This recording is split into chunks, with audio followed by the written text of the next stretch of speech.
Cheech, she put out her cigarette, and without another word, marched straight into the house. "Hey, that's my room. That's invading personal space," Remy shouted, scrambling to follow her. She ignored him, already flipping through the pile of notebooks on his desk. Nothing but doodles, sketches of robots, game ideas, and anime-style robotic character concepts. Does he even care for his studies? What's in this folder? They're all torn-up test papers. Half have perfect scores, but these others just barely passed. Huh. So he really tries, but only when he feels like it? She reached for a thicker notebook, slightly hidden under the pile, just as she cracked it open. "Hey, stop! That one's private!" Remy lunged for it, but too late. She dodged him easily. Her eyes scanned page after page, flipping through at a fast pace. Printed research pages, some scribbled handwriting between margins. "Son! Mana enhancement, biomechanics, cybercrystal memory retention." He wasn't just doodling. He was researching, building, theory on sentient mana constructs, experimental design calculations, sketches of custom runic circuit engravings. Serena's eyes narrowed as she reached a folded page near the end with the confidential watermark on the back, neatly signed at the bottom. Mark M. Sang Venus. As the day came to a close, Remy sat motionless on his bed, his mind foggy, his body heavy. The mana surge had drained him to his core, both mentally and physically. The incident still echoed through him, like a heartbeat out of sync. And now, as exhaustion pulled at his limbs, his thoughts slipped quietly into rest. "Days have passed since I've been separated from the others. I think they might have given in to their own desperation. They seemed too far gone, as if possessed. No matter. I'll survive somehow." But since we came to this place, I started hearing them too. The voices and the flood of constant emotions, overwhelming me. And no matter what I try, I can't seem to make them stop. It's as if the stream is directly going through my body and soul. I feel all of it. Anxiety, fear, remorse, entrapment, guilt, anger, and sometimes even joy. This makes no sense. I remember that we made the decision to implement the solution, and right after we activated the device, a strange rift appeared out of nowhere. The second thing I remember was we were all sent in to investigate, and the whole research team joined the expedition. In addition, experts from all over the world, from all domains of knowledge and crafts, even a number of people from the military joined. But then, why would they do this? Why would they leave us here, stranded, without means of making contact? Was it intentional? Ah, what a blinding light. Where is it coming from? In the distance, I see a beacon of sorts. It looks like a gigantic crystalline structure. It's calling me to come closer. It's wine? Somehow I can feel its inner heat. What's this? I can feel them surging out of my body, all those emotions. Wow. My hands are glowing. They caught fire? Oh no, now what? Huh? I'm sweating profusely? Ah, it's not sweat. It's water? And now a breeze? A breeze under my feet started to lift me up in the air. One more thing. The pain and the voices. I can feel the voices in my head growing distant and those overwhelming emotions disappearing. At last, with this power to manifest, to create, I can shape the earth beneath me as I will, and make us some form of shelter. And finally I can rest assured that we might have a chance of survival in this empty, forsaken hell of a wasteland. Ah, not again. I swear these dreams are getting more and more vivid by the day. Must have been because of that mana surge from yesterday's hellish training sesh. Chapter 3.1. I swear she's enjoying this too much. 2 weeks have passed since that strange elf barged into my life, and every single day since has been some new form of magical torture. Endless training, mana control lessons, runic spelling, alchemical formulas, casting grids, all served with a side of dreaded early mornings. And somehow, she still finds the energy to beat me in World of Cybercraft during our breaks. Always with that smug laugh, like she's probably thinking, get good, noob. It's infuriating. She's only winning because she's stacked with better gear. When does she even have time to grind? She trains me all day, floats around like an annoying magical queen, and still raids every night like it's her full-time job. A voice called out from the kitchen, half muffled by the sound of clinking dishes. "Hey kid, wanna head to town? We need to resupply. The fridge is officially empty," Serena said, already casually slinging her bag over her shoulder.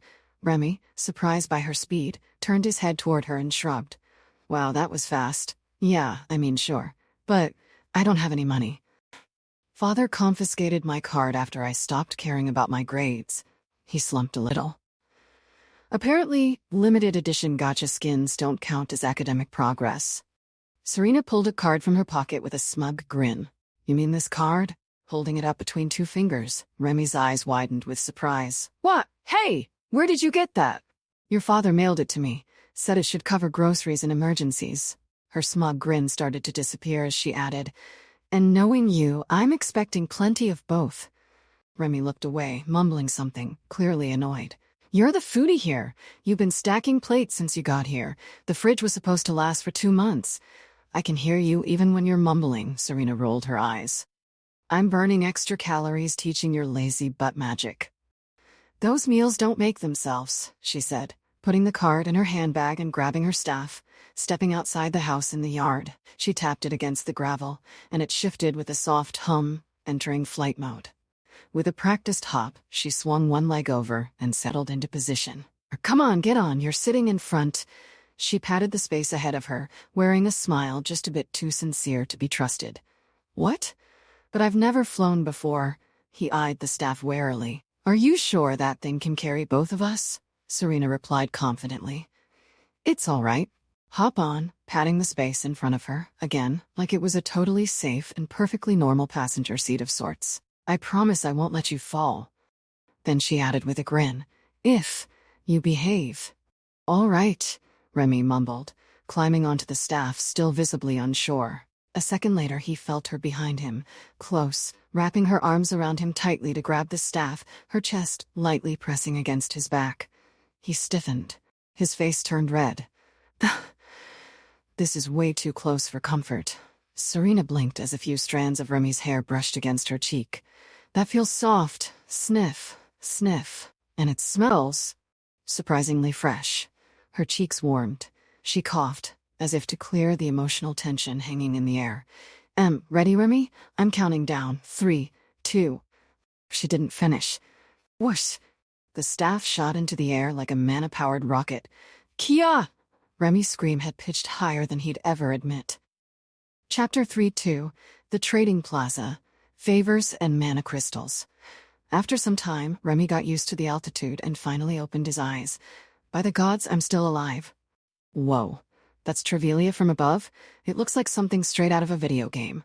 I didn't realize the central skyscraper was so massive. It's parting the clouds. And those structural mana channels? They're glowing so brightly I can see them even in broad daylight. Oh look, they built some new sister towers around it. Even smaller ones beside those. Ugh, there are so many rows of buildings. It makes me dizzy just looking at them. They're like ripples in a pond, gradually shrinking as they spread outward. I mean, the city looks darn impressive from up here. But honestly, a bit too big and intimidating for me. Although, the outer ring seems quieter. Mostly 2-story houses. Not those towering cyberstructures, but more like something out of a fantasy story. Okay, I'm starting to warm up to the vibe of this part of town a little more. It looks way better than I remember. As they glided steadily above the city, Serena glanced over her shoulder. Hey kid, enjoying the view? It's so cool, Remy said, eyes wide. I've never seen the city from this height. My parents always took the subway instead. Serena smirked, adjusting her grip on the staff. Yeah. It's quite the view from up here, she added with a half-smile, but her fingers tightened slightly on the staff. The wind rushed past them, carrying with it the scent of iron, spice, and magic particles. Below, Trevelia's vibrant sectors unfolded like pages of a living map. As they descended into the heart of the outer trade sector, the city's buzz grew louder, richer, like magic and machinery had fused into a living rhythm. The sweet fragrance of flowers and fresh fruit from the farmer's stalls instantly flooded Remy's senses. A long line of drool formed at the edge of his lip. But just as he leaned in, a faint, burnt metal scent cut through the sweetness, distracting his sensitive nose for a brief moment. Remy's eyes darted from stall to stall, soaking in the sights like a kid who'd stumbled into his dream game. Spell-coded gadgets, rune-inscribed weapons, cybernetically enhanced familiars. Everywhere he looked, something sparkled, blinked, or glowed. He muttered without realizing, maybe I can finally buy that part I need to finish my project. Serena raised an eyebrow, having caught the comment. Already thinking like a shopper, huh? But Remy didn't respond. His attention was locked on a vendor at the far edge of the plaza. A dwarf with a thick, braided ginger beard. wearing a cyber helmet fitted with a green glowy monocle over one eye, complete with an appraisal scanner module. He was dressed in a rugged mechanic's jumpsuit, grease-stained and packed with a plethora of diverse tools. Multiple screwdrivers of various sizes, advanced mana crystal fitters, a heavy hammer etched faintly with runic letters that spelled Mr. Scrapper, and a sleek cybernetic extension that had replaced his right hand, crafted for delicate, high-precision work. He was carefully lowering a cyber-enhanced mana core into a padded display case that looked exactly like the missing piece Remy had been searching for. "Hey, Saray, can we go take a look at that shop?" Serena followed his gaze and gave a small grin. "Oh, you mean the all-new magic tech shop? Lucky for you. I know the owner." Before Remy could ask what that meant, she was already walking ahead with confident strides, pushing open the door like she owned the place and shouted, "Hey, Hank, it's me. Long time no see." Inside the shop, Remy's gaze wandered, mesmerized by the platoons of high-tech mana swords, spears, axes, and staves, arranged along the left wall. To the right, cyber-enhanced prototype armors in all shapes and sizes, tailored for every kind of race. Behind a stacked counter, glittering with mana crystals, enchanted rings, and enhanced spell bracers, the shopkeeper finally looked up. A wide grin stretched beneath his neatly braided beard as he leaned forward on the counter. "Oh ho, what a pleasant surprise. Serena, good to see you. It's been quite some time." He glanced at Remy and smirked. "So, you finally found your little brother, huh?" Serena paused for half a second, then gave a crooked smile. Not quite," she said, her tone dipping into something that almost sounded like concern. Remy blinked, thinking, "Wait, she has a little brother? No wonder she's so eager to bully me. She's just projecting big sister energy." He didn't say it out loud, but the thought stuck with him as he eyed the glowing shelves stacked with gadgets,